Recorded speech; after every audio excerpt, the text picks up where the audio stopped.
ہمارے channel Urdu moral story میں خوش آمدید۔ ہمارے چینل سے روزانہ آپ کو سچی اسلامی کہانیاں سنائی جاتی ہیں۔ ان کہانیوں میں کوئی نہ کوئی ایسا سبق چھپا ہوتا ہے جو آپ کی زندگی سنوار سکتا ہے۔ آج کا واقعہ بھی ایسا ہی ہے۔ چلیے سنتے ہیں آج کی کہانی۔ ہمارا گھرانہ پرانا اور ایک ایسے محلے میں تھا جہاں کچھ گھرانے خوشحال مگر زیادہ تر بدحال تھے۔ یہ اس علاقے کے وہ پرانے مکین تھے جو پرکھوں سے یہاں رہ رہے تھے اور کسی صورت اپنی پرانی رہائش گاہیں چھوڑ کر نئی جگہ جانے پر تیار نہیں تھے۔ یوں سمجھ لیں کہ ہم بھی انہی لوگوں میں سے تھے۔ دادا کے زمانے میں کچھ خوشحالی تھی، لیکن جب سے وہ اللہ کو پیارے ہوئے، نظام زندگی میں بہت سی تبدیلیاں رونما ہو گئیں، جن میں ایک خوشحالی سے مفلسی کی طرف کا سفر بھی تھا۔ دادا نے بہت چاہا کہ میرے دونوں بیٹے پڑھ لکھ کر کچھ بن جائیں، مگر ان کا یہ خیال ادھورا رہ گیا۔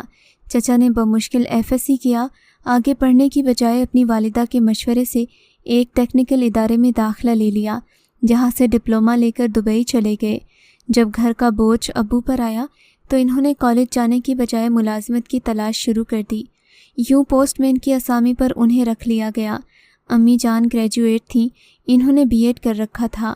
وہ ذہین تھیں، مزید تعلیم کی آرزو رکھتی تھیں، لیکن منگنی میرے والد کے ساتھ بچپن میں ہو چکی تھی جو ان کے خالہ زاد تھے۔ پس نانا نے بہتر سمجھا کہ بیٹی کو مزید تعلیم دلوانے کی بجائے اس کو اس کے گھر کا کر دیا جائے۔ سوچا کہ لڑکا اگرچہ معمولی ملازمت پر ہے لیکن بے روزگار تو نہیں ہے، وقت کے ساتھ ساتھ حالات میں بہتری آ جائے گی۔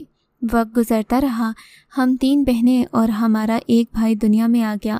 والدین کا گھر بچوں کی چہکاروں سے گونجنے لگا، لیکن مسائل بھی بڑھنے لگے۔ 4 بچوں کا خرچہ پورا کرنا مشکل ہوا تو نانا جان اور ماموں نے بھاگ دوڑ کر میری ماں کی ملازمت بطور ٹیچر سرکاری اسکول میں کروا دی۔ تب حالات میں کچھ بہتری آ گئی۔ شروع میں چچا جان کا کنبہ اور ہم ایک گھر میں رہائش رکھتے تھے۔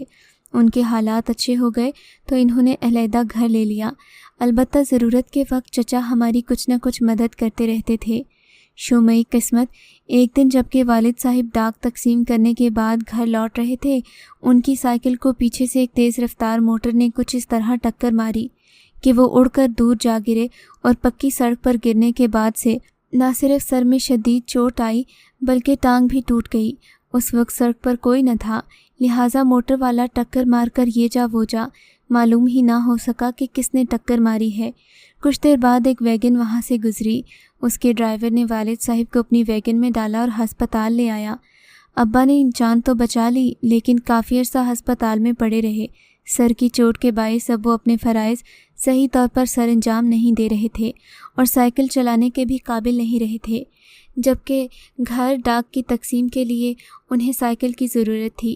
یوں مجبور ہو کر وہ گھر بیٹھ گئے اور گھر کے تمام اخراجات کا بوجھ میری باہمت ماں پر آن پڑا تھا۔ اماں نے اسکول میں پڑھانے کے بعد ٹیوشن کا سلسلہ شروع کر دیا۔ ہمارے گھر کے قریب فضل کا گھر تھا، ان کی دکان صدر بازار میں تھی۔ وہ خوشحال لوگ تھے۔ ان کے 5 بچے تھے۔ تیسری اولاد بیٹی تھی جو میری ہی ہم عمر تھی، شنیلا اس کا نام تھا۔ میری شنیلا سے دوستی تھی، ہم ایک ہی محلے میں رہتے تھے۔ ایک دن ہم اکٹھی اسکول سے گھر واپس آ رہی تھیں کہ اس نے مجھے بتایا، زرمینہ میں کل سے اسکول نہیں آؤں گی۔ میں نے پوچھا کیوں؟ کل ہی تو تمہارا رزلٹ آیا ہے، کیا تم آگے نہیں پڑھو گی؟ بولی آگے پڑھنا تو چاہتی ہوں لیکن والد منع کر رہے ہیں، کہتے ہیں کہ تمہارے 8ویں میں اچھے نمبر نہیں آئے تو آگے میٹرک میں کیا کرو گی؟ فیل ہو جاؤ گی، بہتر ہے گھر بیٹھ کر اپنی والدہ کا کام میں ہاتھ بٹایا کرو۔ یہ کہہ کر وہ رونے لگی۔ تبھی میں نے کہا رو مت شہنیلا، میں امی سے بات کروں گی، وہ ضرور تمہارے والد کو سمجھائیں گے کہ تمہیں اسکول سے نہ نکالیں۔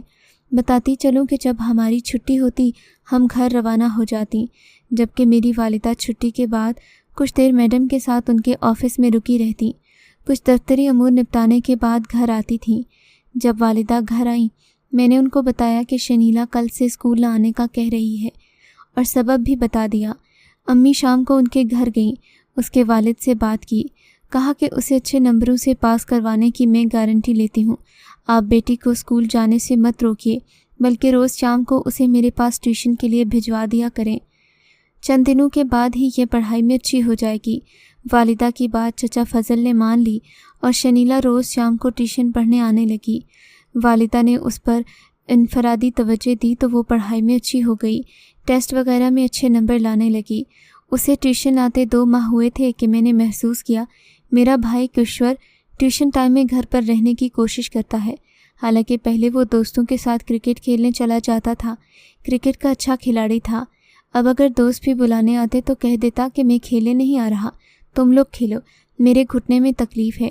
گھٹنے میں تکلیف تو ایک بہانہ تھا، اصل وجہ شہنیلا تھی۔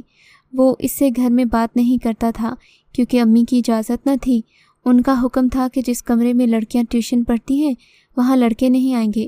کشور کی کوشش ہوتی کہ وہ کسی طرح آتے جاتے ایک جھلک شہنیلا کی دیکھ لے۔ ایک دن میں اسکول نہ گئی، وہ چھٹی کے بعد گھر لوٹ رہی تھی کہ کشور کو راستے میں مل گئی۔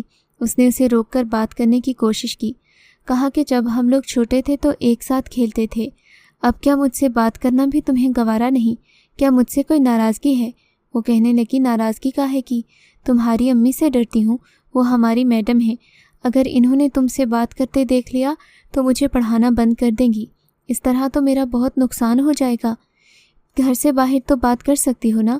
کشور نے اصرار کیا، مجھ سے بات کر کے تمہیں کیا ملے گا؟ کہنے لگا کچھ نہیں، تم مجھے اچھی لگتی ہو۔ شہنیلا نے اس کی بات کا کوئی جواب نہیں دیا، سر جھکا کر چلی گئی۔ ان کا گھر زیادہ دور نہیں تھا۔ شہنیلا کا ایک بھائی میرے بھائی کشور کا دوست تھا۔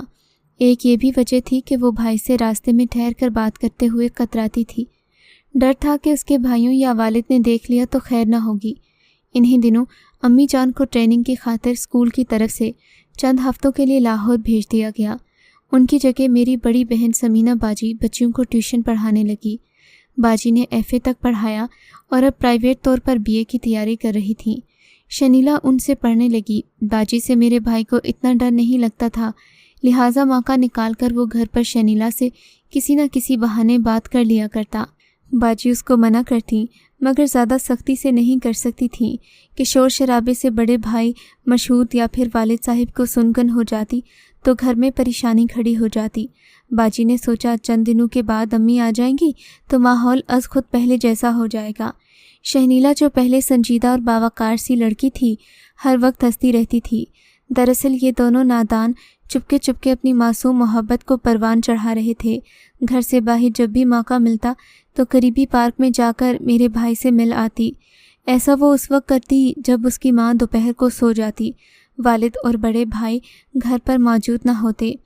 اس نے چھوٹی بہن کو رازدار بنا لیا، جو اس کی ہر بات کا دھیان رکھتی کہ گھر میں والد یا بھائی آ جائیں تو ڈر کر شہنیلا کو باخبر کر دیتے۔ ہمارے گھر کے قریب ایک آموں کا باغ تھا، اکثر لڑکیاں کیریاں چننے باغ میں چلی جاتی۔ شہنیلا بھی سوچتی کہ اگر اس کی ماں کو بھی علم ہو گیا تو کہہ دے گی کہ چٹنی کے لیے باغ سے کیریاں لینے گئی تھی، لیکن ایسی نوبت ہی نہ آئی۔ کافی دنوں تک کسی کو علم نہ ہو سکا کہ یہ دونوں باغ میں ملتے ہیں۔ باغ کا رکھوالا ایک بوڑھا آدمی تھا جو محلے کے بچوں کو پہچانتا تھا، تبھی وہ انہیں زمین پر گری ہوئی کیریاں اٹھانے سے منع نہیں کرتا تھا۔ اب شہنیلا پڑھائی میں اتنی اچھی ہو گئی کہ پوزیشن لینے لگی، پوری توجہ سے پڑھتی تاکہ والدین اسے ہمارے گھر ٹیوشن کے لیے بھیجتے رہیں۔ اس کے لیے یہ ٹیوشن نیک فال ثابت ہو گیا، لیکن کشور کا دھیان پڑھائی پر سے ہٹ گیا۔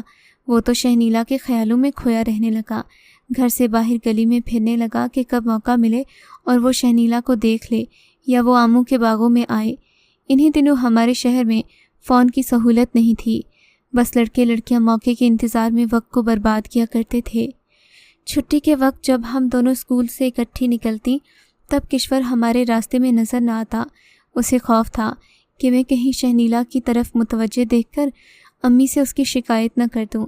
بے شک ان دونوں نے اپنی محبت کا راز مجھ پر کھلنے نہیں دیا، مگر میں کافی سمجھدار تھی، ان کے دلوں کے جذبات ایک دوسرے کے لیے سمجھتی تھی۔ شہنیلا میری سہیلی تھی جن پہ حالات بھی میرے مد نظر تھے۔ کشور کی منگنی اس کے چچا کی بیٹی سے ہو چکی تھی۔ وقتاً فوقتاً چچا ہماری مالی مدد بھی کرتے رہتے تھے۔ اس منگنی کا ٹوٹنا ہمارے گھر میں بونچال لا سکتا تھا۔ شہنیلا کے بھائی بھی کچھ کم خونخوار نہیں تھے، انہیں شبہ ہو جاتا تو وہ شہنیلا کا گلا گھونٹ دیتے۔ میرا بھائی بھی بری و ذمہ نہیں ٹھہرتا، وہ بھی نشانے پر لے لیا جاتا۔ غرض ایسی سوچیں کہ جس سے میں اپنے بھائی اور اس نادان لڑکی کو آنے والے برے حالات کی سنگینی سے بچانا چاہتی تھی۔ کئی بار میں نے اشارتاً دل سے بات پوچھنا چاہی، لیکن وہ ٹال جاتی۔ کشور اور شہنیلا اس معاملے میں مجھ پر اعتبار کرنے کو تیار نہیں تھے۔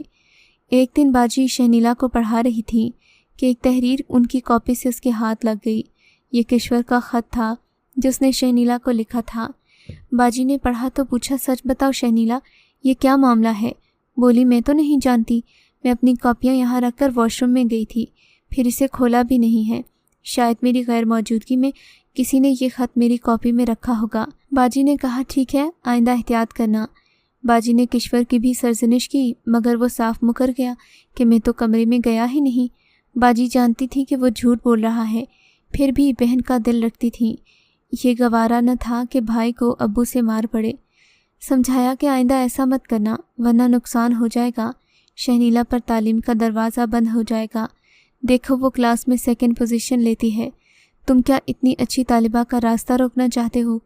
نو عمری میں ایسی باتوں کا بچوں پر کوئی اثر نہیں ہوتا، ایک کان سے سن کر دوسرے کان سے اڑا دیتے ہیں۔ یہ صحیح بات ہے، کیونکہ اس عمر میں زیادہ تر بچے دور اندیش نہیں ہوتے۔ ان دنوں شہنیلا 14 سال اور کشور 17 سال کا ہوگا۔ دونوں ہی کم عمر تھے اور بے خوف و خطر، ایسا قدم بھی اٹھا سکتے تھے جو انہیں رسوائی کی طرف لے جاتا۔ باجی نے امی کو آگاہ نہ کیا، لیکن مجھ سے پوچھا۔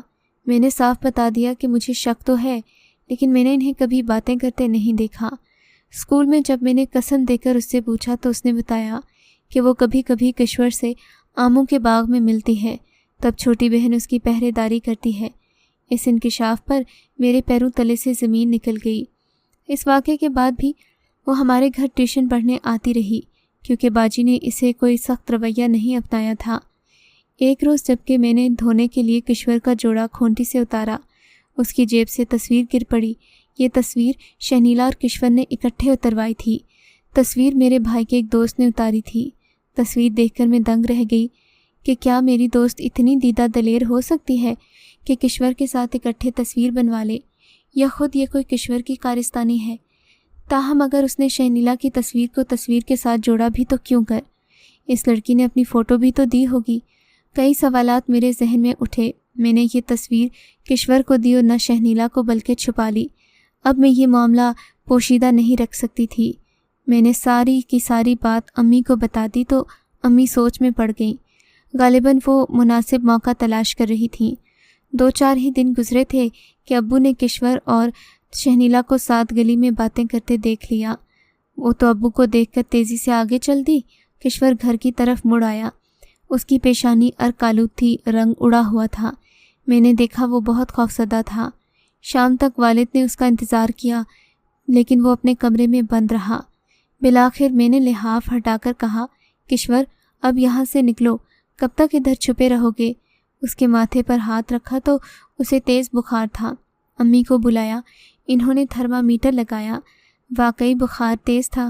وہ ابو کے پاس گئیں، بتایا کہ کشور بخار میں تپ رہا ہے، اسے ڈاکٹر کو دکھائیے یا دوا لا کر دیجیے۔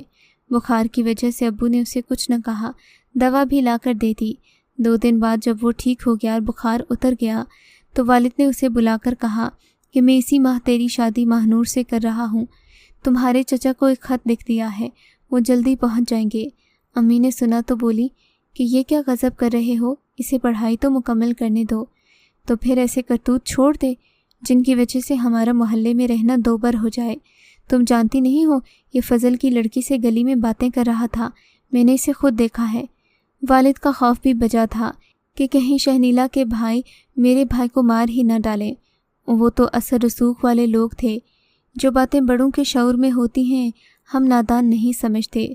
بہرحال کشور اور شہنیلا نے ایک دوسرے کا ساتھ نہ چھوڑا، باوجود تنبیہ کے وہ قدرے محتاط اور ہوشیار ہو گئے۔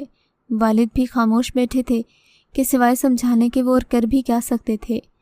ایک روز شہنیلا کی لڑائی اس کی چھوٹی بہن نبیلہ سے ہو گئی۔ اس نے غصے میں اپنے بڑے بھائی کو بتا دیا کہ شہنیلا کشور سے باتیں کرتی ہے۔ اس کے بھائی کو یقین نہیں آ رہا تھا کہ اس کا دوست اس کے ساتھ دھوکہ کر سکتا ہے۔ بہن جس کو وہ معصوم سمجھتا تھا کسی لڑکے کے ساتھ تعلق رکھے گی، اس نے سوچا بھی نہیں تھا۔ نبیلہ سے کہا کہ یاد رکھ، اگر تو نے بڑی بہن پر بہتان لگایا تو میں تیرا خون پی جاؤں گا۔ اگر یہ بات سچ نکلی